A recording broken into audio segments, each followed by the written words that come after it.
നമുക്കറിയാം ഷിഗല്ല എന്നുള്ള ഇൻഫെക്ഷൻ അല്ലേ. ഇപ്പോൾ ഈ ഒരു ജനുവരി 2026 മുതൽ ഈ ദിവസം വരെയുള്ള കണക്കെടുക്കുകയാണെങ്കിൽ 135 കേസസാണ് നമ്മൾ കണ്ടുവന്നതും, അതിൽ 3 മരണങ്ങളും. അപ്പോൾ ഈ ഷിഗല്ലയെക്കുറിച്ചിട്ട് കൂടുതലായിട്ട് നമ്മളോട് സംസാരിക്കാനായിട്ട് നമുക്ക് SUT പട്ടം ഹോസ്പിറ്റലിലെ സീനിയർ കൺസൾട്ടൻറ്റ് ഇൻറ്റേർണൽ മെഡിസിനിലെ ഡോക്ടർ ഹേമലത മാമാണ് ഇപ്പോൾ ഉള്ളത്. അപ്പോൾ നമുക്ക് മാമിനെ വെൽക്കം ചെയ്യാം. വെൽക്കം മാം. മാം, എന്താണ് ഷിഗല്ലയെ കുറിച്ചിട്ട്? നമുക്ക് ഇത്രയും കേസസ് നമ്മൾ കണ്ടുവരുന്നുണ്ട്, അപ്പം അതിനെക്കുറിച്ചൊന്ന് ഡീറ്റെയിൽ ഒന്ന് പറയാൻ പറ്റുമോ? ആക്ച്വലി വയറുകടി എന്ന് പറയുന്ന ഒരു അസുഖത്തിൻ്റെ കൂട്ടത്തിലാണ് ഷിഗല്ല, സാൽമണല്ല തുടങ്ങിയ ഡിസെൻട്രി എന്ന് പറയും. 2 തരത്തിലുള്ള വയറിളക്ക രോഗങ്ങളുണ്ട്. ഒന്ന് സാധാരണ ഡയേറിയ എന്ന് പറയുന്നത്, കോമൺലി വൈറസുകളാണ് ഡയേറിയ ഉണ്ടാക്കുന്നത്. സാധാരണ 2 മുതൽ 8 ദിവസം വരെ നീണ്ടു നിൽക്കും.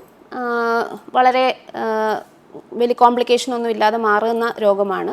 കുറച്ച് നിർജ്ജലീകരണവും അങ്ങനത്തെ കാര്യങ്ങളും മാത്രമേ ഉണ്ടാവുകയുള്ളൂ. വലിയ കാര്യമായിട്ട് മറ്റുള്ള അവയവങ്ങളെ ബാധിക്കുകയോ അങ്ങനെയൊന്നുമില്ല. അത് സാധാരണ പെട്ടെന്ന് ഭേദമാകുകയും ചെയ്യും. പ്രത്യേകിച്ച് നമുക്ക് ആൻറ്റിബയോട്ടിക്കോ അങ്ങനെയുള്ള കാര്യങ്ങളോ കൊടുക്കേണ്ട ആവശ്യം വരില്ല. അത് ഒരു സാധാരണ വയറിളക്ക രോഗം എന്ന് പറയും. ഇനി വയറുകടി എന്ന് പറയുന്നത്, ഈ വയറിളക്ക രോഗങ്ങൾ സാധാരണ നമ്മുടെ ഇൻറ്റസ്റ്റൈൻ്റെ സൂപ്പർഫിഷ്യൽ ലെയേഴ്സിനെ മാത്രമേ ബാധിക്കുകയുള്ളൂ, അതിനെ മാത്രമേ ഇളക്കിക്കളയുകയുള്ളൂ. പക്ഷെ വയറുകടി എന്ന് പറയുന്നത് കുറച്ചും കൂടെ വിർലൻ്റ് ആയിട്ടുള്ള, അല്ലെങ്കിൽ കുറച്ചും കൂടെ സീരിയസ് ആയിട്ടുള്ള ബാക്ടീരിയൽ ഇൻഫെക്ഷനാണ്. അത് വന്നിട്ട് ഇൻറ്റസ്റ്റൈനിലെ ഡീപ്പർ ലെയേഴ്സിനെയും കൂടി ബാധിച്ചിട്ട് രക്തവും പഴുപ്പും വന്നിട്ട് മലത്തിൽ വരും. മറ്റതിൽ വയറുകടി, സാധാരണ വയറിളക്ക രോഗങ്ങളിൽ രക്തവും പഴുപ്പും വന്നിട്ട് സാധാരണ ഉണ്ടാവാറില്ല. ഇവിടെ ബാക്ടീരിയ വിർലൻ്റ് ആയതുകൊണ്ടും കൂടുതൽ ഡീപ്പർ ലെയേഴ്സ് ഇൻവോൾവ് ആകുന്നത് കൊണ്ടും എന്ത് സംഭവിക്കും? അതിനകത്ത് പഴുപ്പും പിന്നെ രക്തത്തിൻ്റെ അംശവും കാണും. അത് മാത്രമല്ല, ഇത് വന്നിട്ട് രക്തത്തിലെ അണുബാധയായിട്ട്, അതായത് ഈ ലെയേഴ്സ് ഡീപ്പായിരിക്കുന്നത് കൊണ്ട് അത് വളരെ പെട്ടെന്ന് തന്നെ ചിലപ്പോൾ രക്തത്തിലെ അണുബാധയായിട്ട് വരാം. മറ്റുള്ള ഓർഗൻസിനെ, കിഡ്നി, പിന്നെ എന്താണ് കരൾ, അങ്ങനെയുള്ള ബ്രെയിനിനെ വരെ എൻകെഫലോപ്പതി മുതലായിട്ടുള്ള അസുഖങ്ങളും ഉണ്ടാവാൻ കാരണമാകാം. അതുകൊണ്ട് തന്നെ സാധാരണ വയറിളക്ക രോഗങ്ങൾ, വയറുകടി എന്ന് പറയുന്നതും ഡിഫറെൻ്റ് ആണ്. അപ്പോൾ ഈ ഒരു ഗ്രൂപ്പിൽ പെടുന്ന ബാക്ടീരിയയാണ് സാൽമോണല്ല ആൻഡ് ഷിഗല്ല. 2 മെയിൻ ബാക്ടീരിയയാണ് ഡിസെൻട്രി ഉണ്ടാക്കുന്നത്. ഇത് നമ്മൾ കൂടുതലും കണ്ടുവരുന്നത് ഇപ്പം 2 ഇതിലും ഉണ്ട്. ഇപ്പോൾ കുട്ടികളിലും അഡൽട്സിലും ആണ് അല്ലേ? അപ്പോൾ എങ്ങനെയാണ് നമുക്ക് കുഞ്ഞുങ്ങളിൽ വരുമ്പോൾ എങ്ങനെയാണ് അത് കൂടുതലായിട്ട് അഫക്റ്റഡ് ആവുന്നത്? ഇത് ഈ ബാക്ടീരിയ പകരുന്ന വിധം എങ്ങനെയാണെന്ന് നമുക്ക് ആദ്യം ഒന്ന് പറയാം. സാധാരണ എല്ലാ വയറിളക്ക രോഗങ്ങളെയും പോലെ ഒരു അസുഖം ബാധിച്ച ആളുടെ മലത്തിൽ കൂടിയാണ് ഈ ബാക്ടീരിയ വരുന്നത്. അപ്പോൾ ഫുഡ് ഹാൻഡ്ലിങ് ചെയ്യുന്ന ആ ഒരാൾ, അല്ലെങ്കിൽ നമ്മുടെ പാനീയങ്ങളിലോ ഭക്ഷണത്തിലോ വല്ലതും ഇതിൻ്റെ അംശം വരുമ്പോഴാണ് നമുക്ക് ഇത് പകരുന്നത്. മാത്രമല്ല, ഷിഗല്ലയുടെ പ്രത്യേകത എന്താണെന്ന് വെച്ചാൽ വളരെ ചെറിയ ഇനോക്കുലം എന്ന് പറഞ്ഞാൽ അസുഖം ഉണ്ടാക്കാൻ ആവശ്യമായ രോഗാണുവിൻ്റെ അളവ്. സാധാരണ വയറിളക്ക രോഗങ്ങളെയോ ടൈഫോയിഡോ പോലെ അത്രയ്ക്ക് വലിയ ഇനോക്കുലൊന്നും വേണ്ട, വളരെ ചെറിയ അംശം മതി ഇത് വന്നിട്ട് അസുഖം ഉണ്ടാക്കും. അതുകൊണ്ട് തന്നെ കൈ ശരിക്ക് കഴുകിയില്ലെങ്കിൽ ആ രോഗിക്ക് ഷിഗല്ല ഉണ്ടെങ്കിൽ ബാക്കിയുള്ളവർക്ക് വളരെ പെട്ടെന്ന് തന്നെ പടർന്നു പിടിക്കാൻ സാധ്യത. അതുകൊണ്ടാണ് ഈ കുട്ടികൾക്കൊക്കെ സ്കൂളുകളിലും ഒക്കെ കൂടുതൽ കേസുകൾ റിപ്പോർട്ട് ചെയ്യുന്നത്. ഇനി സാധാരണ ആൾക്കാർക്ക് വരുന്നതിലും കൂടുതലായിട്ട് കുട്ടികൾക്ക് പ്രശ്നം എന്താണ് വരുന്നതെന്ന് വെച്ചാൽ, ഇവർക്ക് ബോഡി സർഫസ് ഏരിയ, ഇപ്പം നമ്മളുടെ നീളവും പിന്നെ ബോഡിയുടെ സർഫസും ഒക്കെ വെച്ച് നോക്കുമ്പോൾ നമ്മൾക്കൊരു ചെറിയ വയറിളക്ക രോഗം വന്നാൽ നിർജ്ജലീകരണം ഉണ്ടാകാനുള്ള സാധ്യത വളരെ കുറവാണ്. ഷിഗല്ലയിൽ സാധാരണ എന്താണ്, ഒരു കുറച്ച് പിന്നെ വയറിളക്കം മാത്രമേ ഉണ്ടാവുള്ളൂ. മറ്റ് വയറിളക്ക രോഗങ്ങളെപ്പോലെ ഒരുപാട് ഡയറിയ ഒന്നും ഉണ്ടാവില്ല. വളരെ ചെറിയ എമൗണ്ടിൽ മാത്രമേ ഡയറിയ ഉണ്ടാവുള്ളൂ. പക്ഷേ കുട്ടികൾക്ക് അതുപോലും സീരിയസ് ആവാം. കാരണം ഈ ചെറിയ എമൗണ്ട് ഓഫ് വാട്ടറോ അല്ലെങ്കിൽ ഇലക്ട്രോലൈറ്റ്, അതായത് സോഡിയം, പൊട്ടാസ്യം, ക്ലോറൈഡ് പോലെയുള്ള ലവണങ്ങളൊക്കെ ശരീരത്തിൽ നിന്ന് പോയാൽ അവർക്ക് കൂടുതൽ പ്രശ്നങ്ങളുണ്ടാകാം. അതുകൊണ്ട് പ്രായമായ ആൾക്കാർക്കും അവർക്ക് കോംപ്ലിക്കേഷൻസ് കൂടുതലുണ്ടാകാം. ചെറിയ കുട്ടികൾക്ക് അവർക്ക് നിർജ്ജലീകരണവും മറ്റും കൂടുതലുണ്ടാകാം. ഇത് രണ്ടും വന്നിട്ട് പിന്നെ വളരെയധികം പ്രശ്നമുള്ള കാര്യമാകാം. അപ്പോൾ ഷിഗല്ല പകരുന്നത് ഓറലി, അതായത് ഫുഡ് ഹാൻഡ്ലിങ് ടെക്നിക്ക് അല്ലെങ്കിൽ പാനീയങ്ങളിൽ കൂടെയൊക്കെയാണ്. വളരെ ചെറിയ ഇനോക്കുലമാണ് 2. അതാണ് അതിനെ കൂടുതൽ സീരിയസ് ആക്കുന്നത്. പെട്ടെന്ന് പകർന്നു പിടിക്കാം. മാത്രമല്ല അതിൻ്റെ ടോക്സിൻ, അതായത് ഈ ബാക്ടീരിയ അകത്ത് വരുമ്പോൾ നമ്മുടെ ശരീരത്തിൽ ഉണ്ടാകുന്ന ഇൻഫെക്ഷൻ, അണുബാധയ്ക്ക് കാരണമായ ടോക്സിൻ എന്ന് പറയുന്നത് കുറച്ച് വിറുലൻ്റ് ആണ്. വിറുലൻ്റ് എന്ന് പറഞ്ഞു കഴിഞ്ഞാൽ കൂടുതൽ ശേഷിയുള്ളതാണ്. അതാണ് ഷിഗല്ലയെ കൂടുതലും മാരകമാക്കുന്നത്. ഓക്കെ, അപ്പോൾ ഈ മോഡ് ഓഫ് ട്രാൻസ്മിഷൻ എങ്ങനെയാണ്? അതായത് എങ്ങനെയൊക്കെയാണ് ഇപ്പോൾ ഈ ഒരു അസുഖം വന്നു കഴിഞ്ഞാൽ എന്തൊക്കെയാണ് അതിൽ വേറെ ഡിസീസസ് വരാനുള്ള ചാൻസസ്, കോംപ്ലിക്കേഷൻസ്? സാധാരണ വയറുകടി എന്ന് പറയുമ്പോൾ നമ്മുടെ അകത്തെ ഇൻറ്റസ്റ്റിനൽ ലൈനിങ്ങിനെ കയറിയിട്ട് അതിനകത്ത് നിന്ന് ലൈനിങ് ഷെഡാവും, പസ് വരും, ബ്ലഡ് വരും. അങ്ങനെയാണ് നമ്മൾ വയറുകടി എന്ന് പറയുന്ന ഡയറിയ വരുന്നത്. അതായത് ഉദാഹരണത്തിന് വയറ്റിൽ നിന്ന് പോകുമ്പോൾ ലൂസ് സ്റ്റൂൾസിൻ്റെ കൂട്ടത്തിൽ ബ്ലഡും വരണം, മ്യൂക്കസും വരണം. ഇത് രണ്ടും ഉണ്ടെങ്കിൽ നിങ്ങൾക്ക് വയറുകടി ഉണ്ടോ എന്ന് സംശയിക്കാം. ക്വാണ്ടിറ്റി ഓഫ് സ്റ്റൂൾസ് കൂടണം നിർബന്ധമില്ല.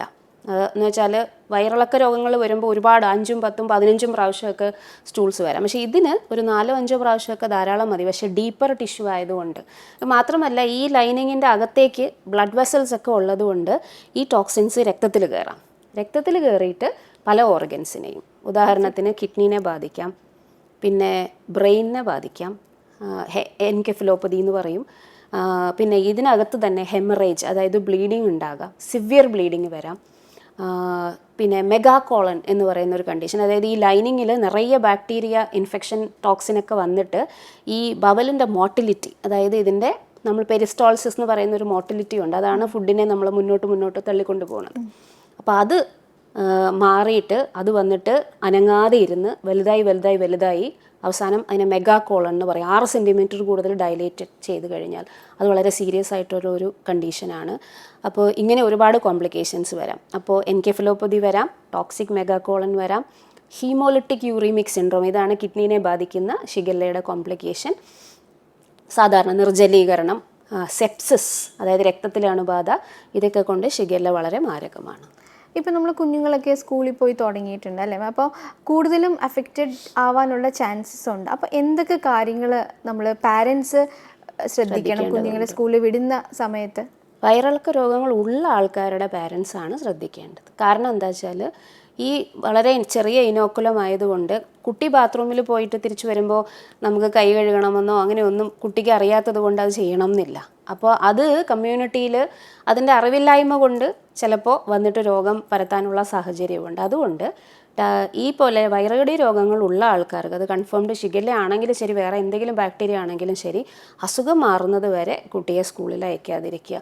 ശരിക്കും അതൊരു പ്രിവെൻഷനും കൂടിയാണ്. അത് മാത്രമല്ല ആ കുട്ടിക്ക് റിക്കവറേറ്റ് ചെയ്യാനുള്ള ഒരു സമയം കൊടുക്കുകയും കൂടിയാണ് നമ്മൾ ചെയ്യുന്നത്.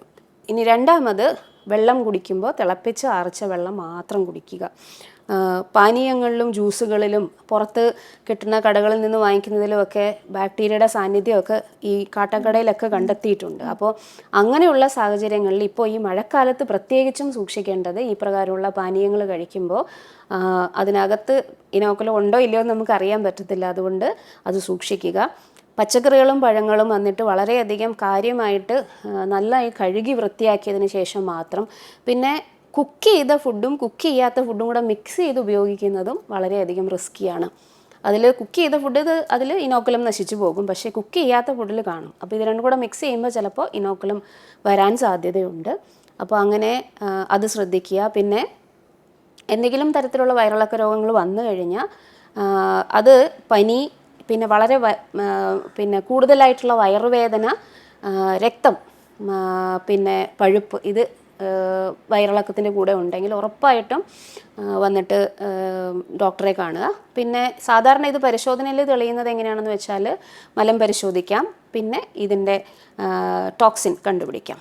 ഈ 2 കാര്യങ്ങൾ കൊണ്ടാണ് നമ്മൾ ആൻറ്റിബോഡി ടെസ്റ്റ് ചെയ്യുന്നത്, കണ്ടുപിടിക്കുന്നത്. അങ്ങനെയാണെങ്കിലും ആൻറ്റിബയോട്ടിക് ട്രീറ്റ്മെൻറ്റ് എടുത്തു കഴിഞ്ഞാൽ ഇത് ഭേദമാകും. സീരിയസ് ആകുന്നത് വരെ, അതായത് ഈ കോംപ്ലിക്കേഷൻ വരുന്നത് വരെ നമുക്ക് വെയിറ്റ് ചെയ്യേണ്ട ആവശ്യമില്ല. ആൻറ്റിബയോട്ടിക് നേരത്തെ തന്നെ തുടങ്ങി ഇത് ഒരു വിധത്തിൽ ഭേദമാകുന്ന അസുഖം തന്നെയാണ്.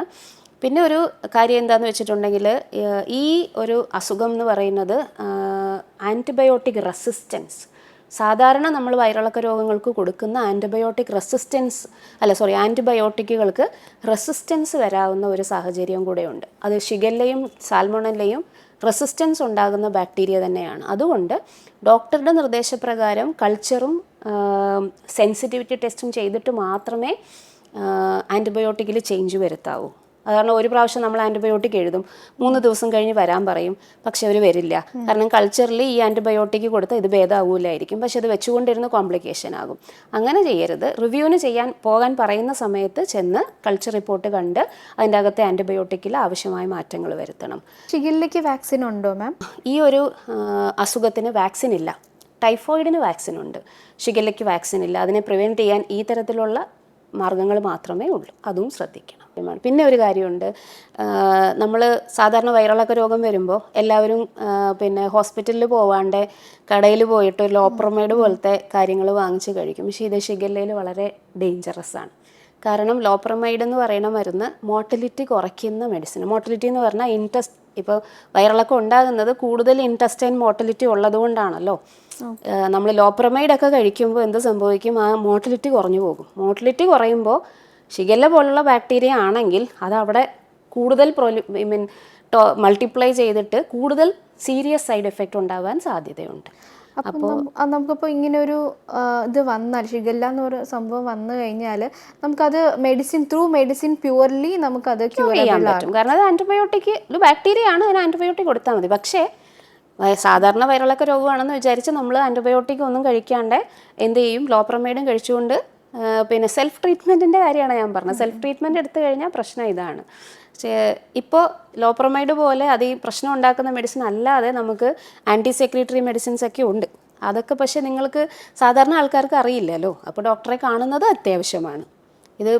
ഇത് കൂടുതൽ കേസ് ഉണ്ടാകുമ്പോൾ സെൽഫ് ട്രീറ്റ്മെൻറ്റ് അവോയ്ഡ് ചെയ്യുക, നമ്മൾ പ്രിക്കോഷൻസ് എടുക്കുക, കെയർഫുള്ളായിരിക്കുക. ഇത്ര മാത്രമേ ചെയ്യേണ്ട കാര്യമുള്ളൂ. അപ്പോൾ വയറുകടിയും വയറിളക്കവും തമ്മിലുള്ള ഡിഫറൻസ്, അതിലുപരി ഷിഗല്ല എന്ന ഈ ഇൻഫെക്ഷനെ കുറിച്ചിട്ടുള്ള കാര്യങ്ങളാണ് നമുക്ക് മാം കൃത്യമായിട്ട് പറഞ്ഞു തന്നത്. അപ്പോൾ ഒരു കാരണവശാലും നമ്മൾ സെൽഫ് ട്രീറ്റ്മെൻറ്റ് എടുക്കാതിരിക്കുക.